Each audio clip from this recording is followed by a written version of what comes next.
한평원에 따르면 2013년부터 2017년까지 폭식증으로 진료받은 인원은 총 16,944명이며 이 중 89%에 달하는 인원이 여성으로 알려졌습니다. 폭식증은 음식을 토해내는 일명 먹토 행위와 설사약, 이뇨제 복용, 혹은 과도한 운동 등의 보상 행위가 따르기도 합니다. 한국의 젊은 여성 중 3분의 2가 외모가 일생의 성패에 영향을 미친다고 생각한다는 조사 결과도 있는데요. 과연 한국 여성이 먹토나 식이장애를 겪는 이유는 무엇일까요? 첫 번째, 한국인에 많은 BDNF 비만 유전자. 서양인들에게는 지방 축적이 잘 되는 유전자 변이가 많은 반면 한국인의 70%는 폭식을 유발하는 변이 유전자를 가지고 있다고 합니다. 주로 스트레스를 받으면 과식과 폭식을 하는 유형이라고 하죠. 즉, 스트레스성 폭식에 의한 비만이 될 가능성이 높고 폭식에 따른 식이장애나 먹토 습관이 생길 위험도 높다고 볼 수 있습니다. 두 번째, 미용 체중 강요하는 저체중 강박사회. 한국에서는 초등학생이나 입을 수 있는 S 사이즈와 44 사이즈가 아름다움의 기준으로 인식되고 있습니다. 경북대의 연구 결과를 보면 정상 체중 한국 여성 중 20%가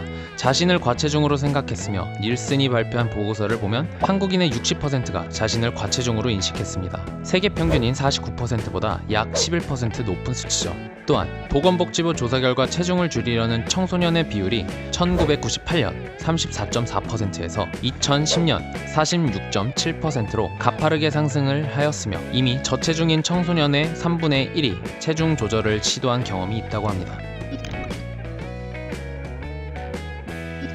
세 번째, 먹토를 시작하는 시점에 주목하자. 먹토를 하게 되는 시점은 다이어트 전이 아니라 다이어트에 성공한 직후라는 것을 아시나요? 즉, 다이어트에 성공할수록 먹토를 하게 될 가능성은 더욱 커집니다. 체중에 대한 압박이 있는 사람이 절식으로 다이어트에 성공한 다음 식욕을 다스릴 수 없어 먹토를 시작하게 되는 경우가 대부분입니다. 즉, 다시 살찌는 것에 대한 공포가 먹토를 유발하는 것이죠. 체중에 대한 강박이 큰 한국인이 식이장애를 겪게 될 가능성이 큰 것은 어쩌면 당연합니다. 네 번째, 타인의 시선에 민감한 한국 사회.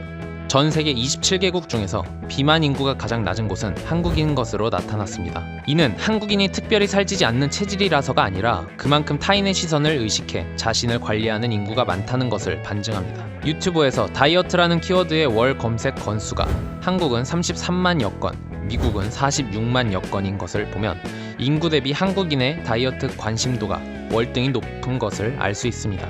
탈모 치료제의 판매량이 일부 아시아를 포함한 한국에서 유독 높은 것을 보면 한국인들의 외모 관리 열망은 인정할 수밖에 없을 것 같은데요.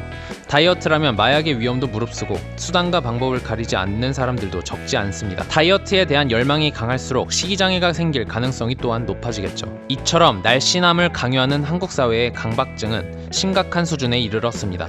건강을 해칠 만큼 비만해지는 것을 피해야겠지만 약간의 과체중은 오히려 수명을 늘려주고 노년의 건강을 지켜준다는 연구 결과도 있습니다. 다이어트는 어디까지나 정상 체중 범주에서 건강을 해치지 않는 선까지만 하는 것을 추천드립니다. 11편에서는 그럼 먹토의 증상은 무엇인지, 어떻게 벗어날 수 있는지에 대해 같이 고민해 보겠습니다.